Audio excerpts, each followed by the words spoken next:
5 राज्यों में चुनाव की घोषणा हो चुकी है और बड़ी बात यह है कि 2024 चुनाव से पहले ये माना जा रहा है कि ये शक्ति प्रदर्शन होगा। किसका प्रदर्शन बेहतर होता है, बीजेपी या कांग्रेस का, ये देखना दिलचस्प होगा। लेकिन कांग्रेस ने ये दावा किया है कि सब चीज़ उनके फेवर में जाएगा। हमारे साथ बीजेपी के विधायक हैं कुमार शैलेंद्र, उनसे जान लेते हैं।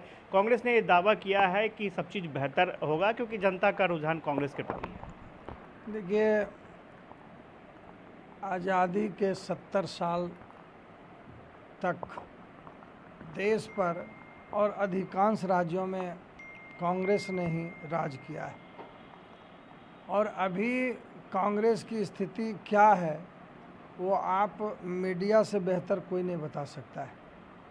और जहाँ जहाँ भी अभी चुनाव होने हैं उसमें 2-3 राज्य तो उन्हीं के हैं, छत्तीसगढ़ है, राजस्थान है।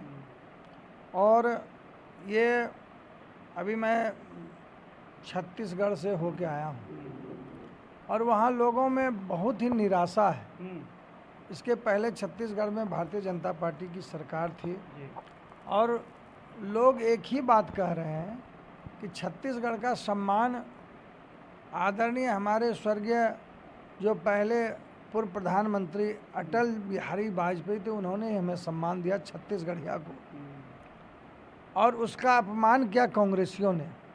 इसलिए इस बार मन बना लिए हम लोग, ये रेवड़ी बांटकर पूर्व के जो भी देश के नेता हैं कांग्रेस के या वहाँ के जो मुख्यमंत्री हैं उन्होंने रेवड़ी बांटा, कुछ नहीं किया। इसलिए इस बार हम लोग फिर से वापस अजय बहुमत से बीजेपी को जिताएंगे।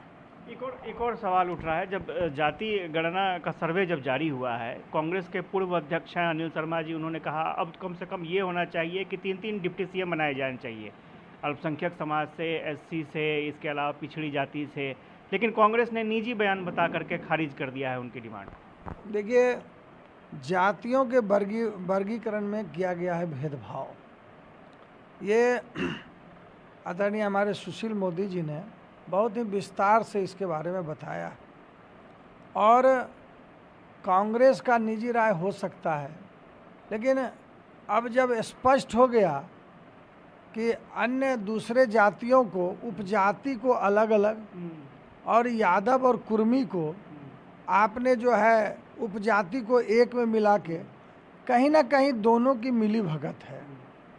तो अब तो खुद आप जब कह रहे हैं कि अल्पसंख्यक इतने हैं और यादव इतने हैं, कुर्मी इतने हैं, तो अब तो स्वयं निर्णय लेना चाहिए, मंत्रिमंडल में हो, चाहे डिप्टी सीएम में हो या अन्य और आने वाले चुनाव में।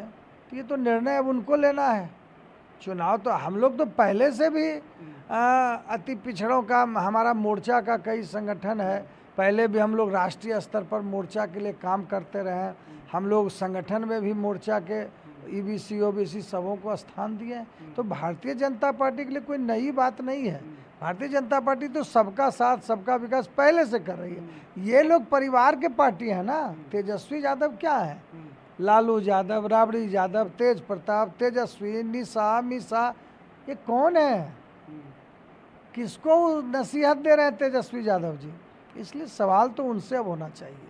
एक आखिरी सवाल है कि आरजेडी के विधायक है सुधाकर सिंह, लगातार वो किसानों के हित में आंदोलन करते रहते हैं। राकेश टिकैत को भी लेकर आए। एक कार्यक्रम के दौरान उन्होंने अधिकारियों को लेकर के कह दिया कि अगर आप उन पर, जनता से अपील की कि आप उन पर थूकिए, और तो ये सब क्या चल रहा है? देखिए, कहीं ना कहीं राष्ट्रीय जनता दल के जितने भी विधायक हैं, कार्यकर्ता हैं, वो पूर्व में भी लालू यादव के रिजिम में जंगल